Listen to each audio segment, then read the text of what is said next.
स्वागत है। आज हम बात करने वाले हैं ब्रिक्स पर। ब्रिक्स, ये नाम तो काफी सुना सुना लगता है आजकल, है ना? हाँ बिल्कुल, चर्चा में तो है। पर ये है क्या? कैसे शुरू हुआ? मतलब ये सफर बड़ा दिलचस्प है।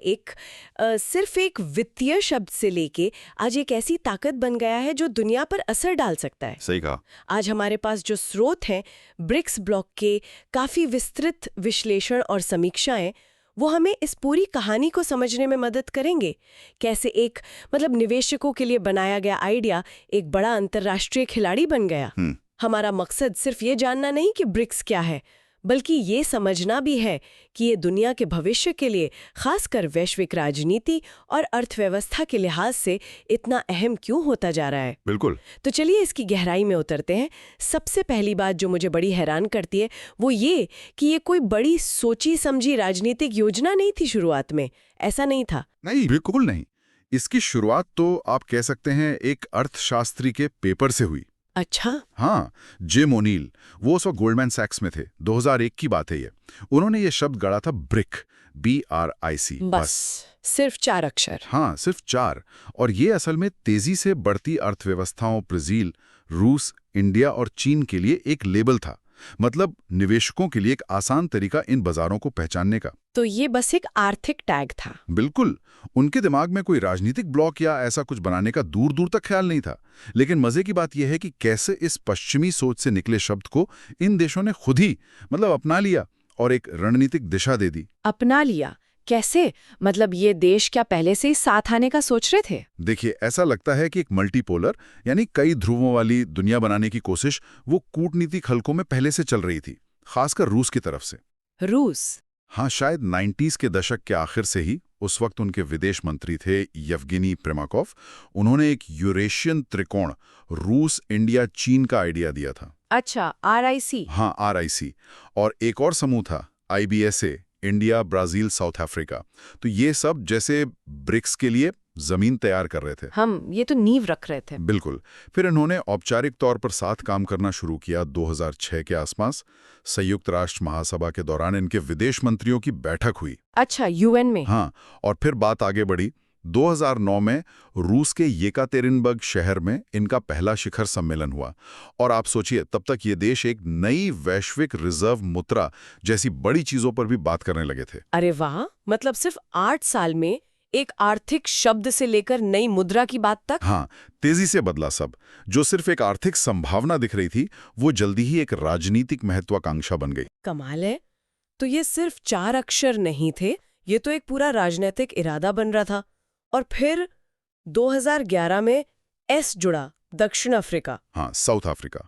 लेकिन मेरी समझ से दक्षिण अफ्रीका की अर्थव्यवस्था तो बाकी चारों से काफी छोटी थी। खुद जिम ओनील भी शायद थोड़े हैरान थे इसे लेकर। सही बात है। तो अगर ये सिर्फ अर्थव्यवस्था की बात नहीं थी, तो फिर दक्षिण अफ्रीका क्यों? क्या सोच थी इसके पीछे? और यहीं पर कहानी और साफ हो जाती है। दक्षिण अफ्रीका का शामिल होना ये दिखाता है कि ब्रिक्स का मकसद अब सिर्फ आर्थिक विकास से कहीं बड़ा हो चुका था। अच्छा। तो क्या था? मुख्य कारण था भू राजनीतिक, जियोपॉलिटिकल। ये पक्का करना था कि अफ्रीकी महाद्वीप का भी इसमें एक स्पष्ट प्रतिनिधित्व हो। पूरे महाद्वीप का? हाँ, इस एक कदम ने ब्रिक्स को ग्लोबल साउथ यानी दुनिया के विकासशील और उभरते देशों की एक, आप कह सकती हैं, मजबूत आवाज बना दिया। ये आर्थिक आंकड़ों से आगे की बात थी।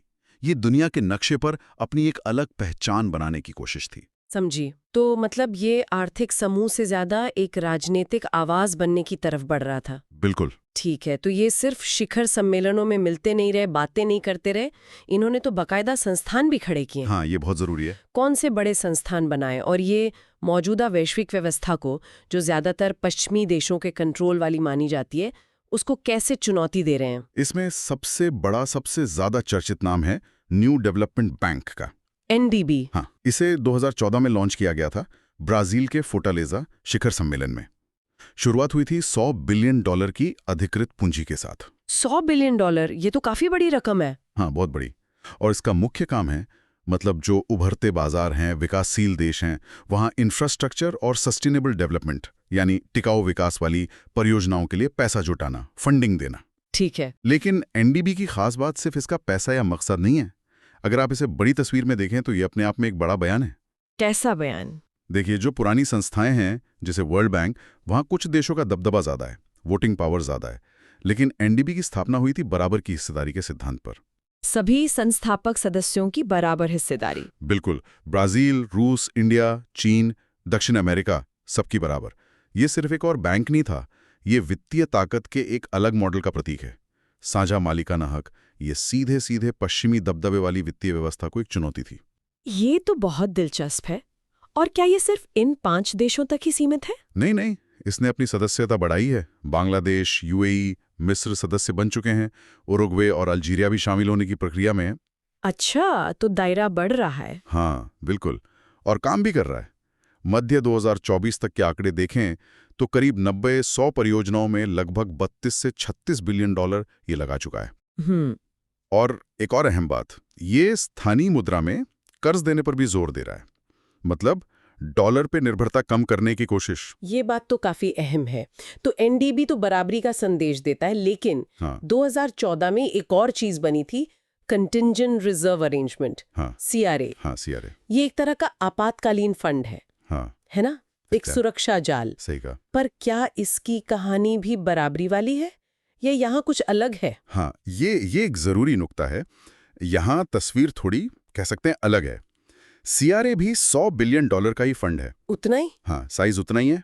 मकसद है सदस्य देशों को अगर भुगतान संतुलन का कोई संकट आए, बैलेंस ऑफ पेमेंट का, तो उससे बचाना। ठीक है। लेकिन इसकी जो फंडिंग का ढांचा है, वो ब्रिक्स के अंदर की शक्ति की असलियत को ज्यादा साफ दिखाता है। कैसे?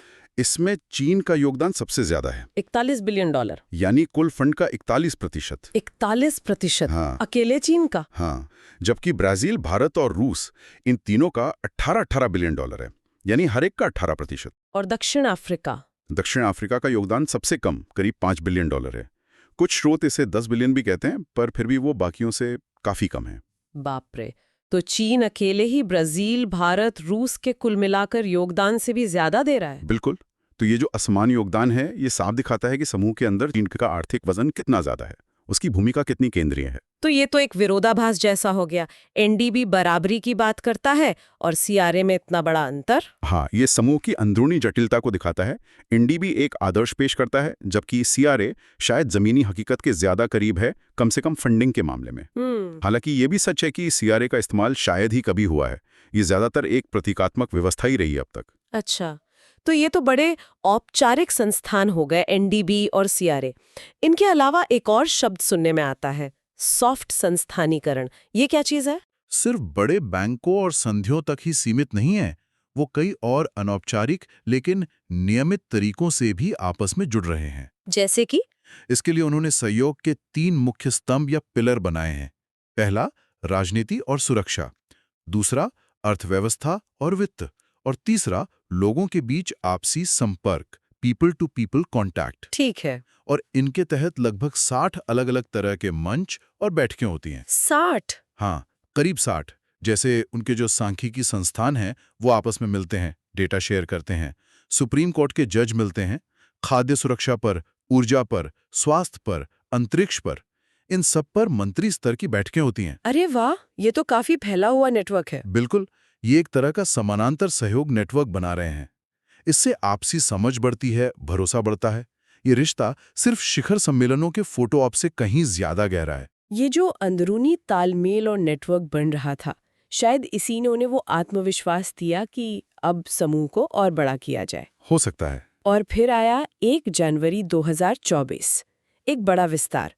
कौन से नए देश शामिल हुए और क्यों? जी हाँ, 1 जनवरी 2024 एक अहम तारीख थी। मिस्र, इथियोपिया, ईरान और संयुक्त अरब अमीरात यानी यूएई, ये 4 देश औपचारिक रूप से सदस्य बन गए। 4 एक साथ? हाँ, और फिर 6 जनवरी 2025 को इंडोनेशिया भी शामिल हो गया। इंडोनेशिया भी?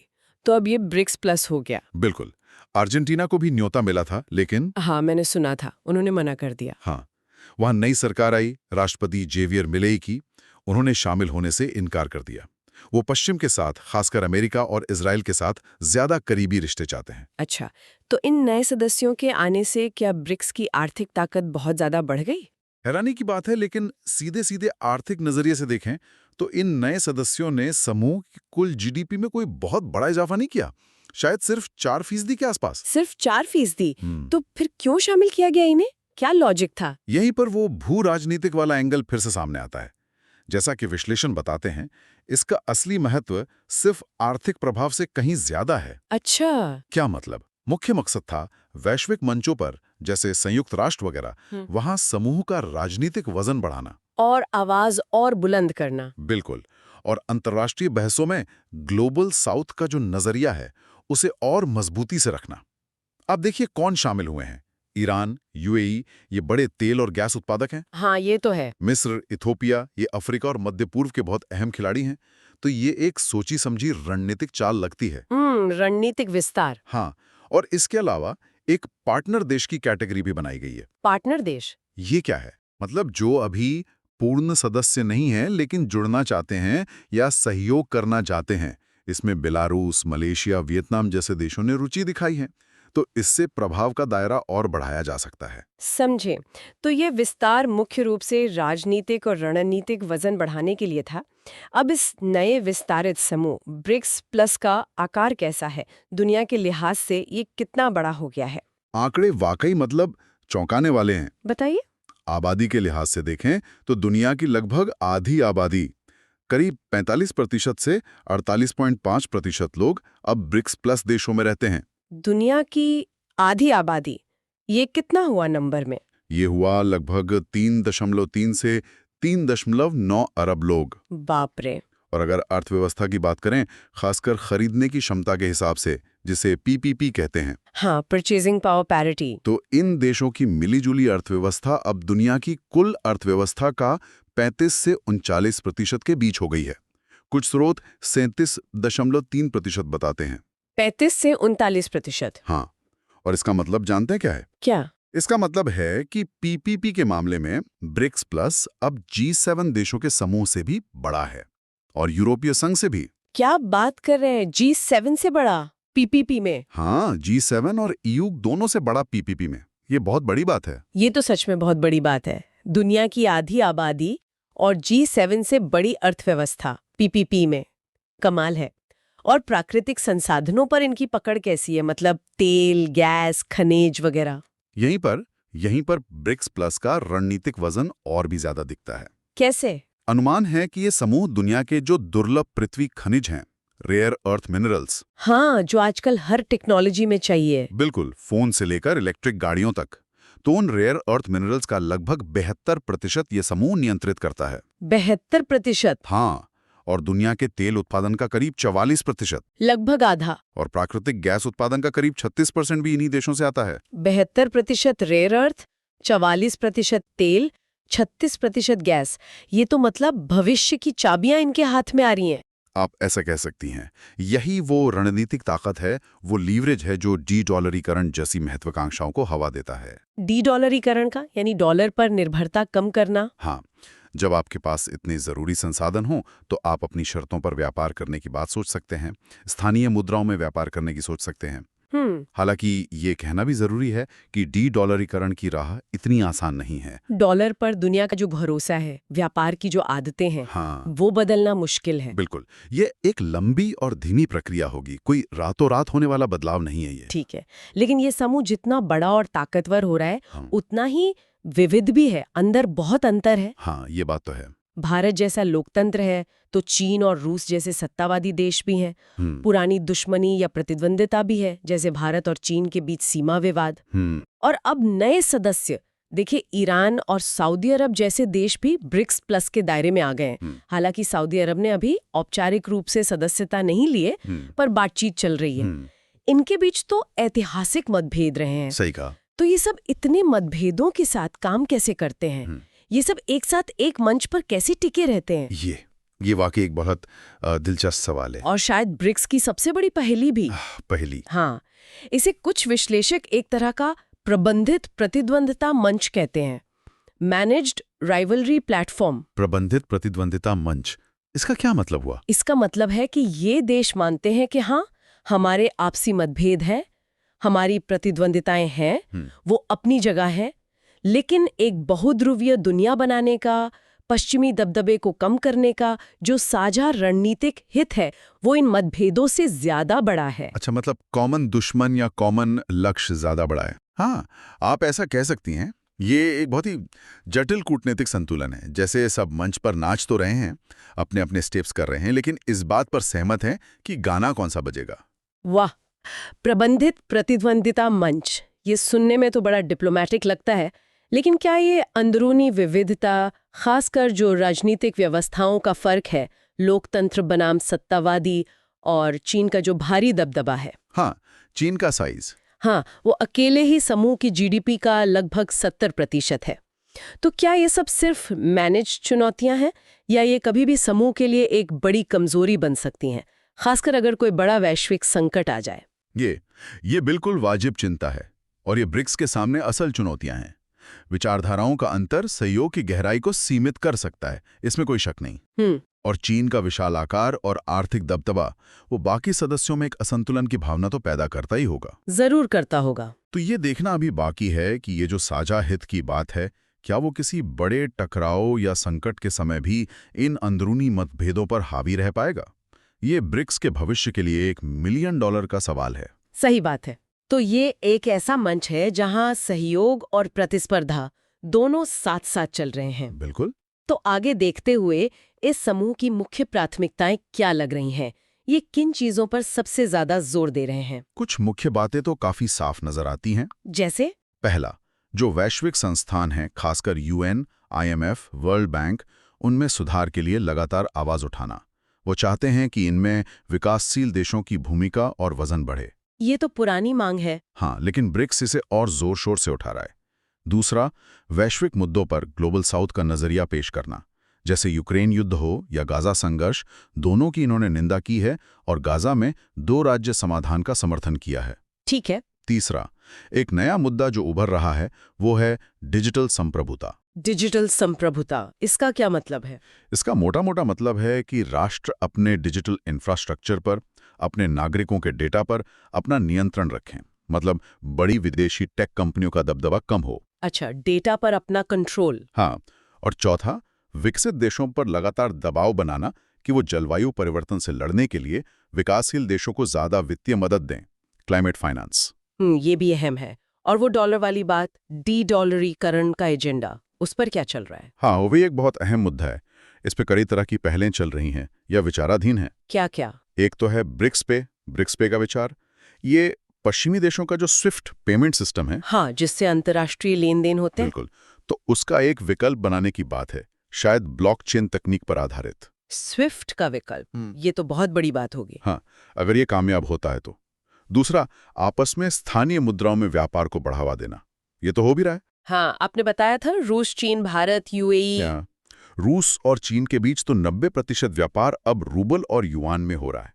भारत और UAE भी स्थानीय मुद्रा में तेल का व्यापार कर रहे हैं। लेकिन यहाँ ये समझना जरूरी है कि ये एक धीमी, कदम दर कदम चलने वाली प्रक्रिया है। ये डॉलर को एकदम से हटाने जैसा नहीं है। मतलब धीरे धीरे होगा। बिल्कुल।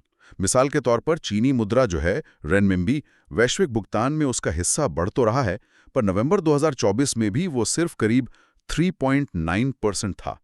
डॉलर के मुकाबले ये अभी भी बहुत कम है। 3.9% बनाम डॉलर का दबदबा। हाँ, फासला तो बहुत है। हाँ, तो महत्वाकांक्षाएं बड़ी हैं, पर हकीकत धीरे धीरे ही बदल रही है। तो भविष्य को लेकर क्या अनुमान लगाए जा रहे हैं? मतलब क्या ब्रिक्स 2030 तक दुनिया को सच में बदल देगा? देखिए, अनुमान और परिदृश्य तो कई तरह के पेश किए जा रहे हैं। कुछ विशेषज्ञ और स्रोत 2030 तक के लिए काफी महत्वाकांक्षी लक्ष्य बता रहे हैं। क्या लक्ष्य है? लक्ष्य तो यही लगता है कि ऊर्जा, वित्त, व्यापार जैसे क्षेत्रों में अपना दबदबा बढ़ाया जाए और पश्चिम पर, खासकर डॉलर पर निर्भरता कम की जाए। और समय सीमा कब तक हो सकता है ये सब? कुछ अनुमानों में कहा गया है कि शायद 2025-26 तक सदस्य देश आपस में तेल का व्यापार ज्यादातर स्थानीय मुद्रा में करने लगें, या 2028 तक ब्रिक्स पे सिस्टम स्विफ्ट को थोड़ी टक्कर देने लगे, या 2029 तक ब्रिक्स देशों की अपनी मुद्राओं की एक मिलीजुली टोकरी, जैसे IMF का SDR होता है, वैसा कुछ उभर कर सामने आए। ब्रिक्स का अपना SDR? हाँ, इस तरह की बातें हो रही हैं।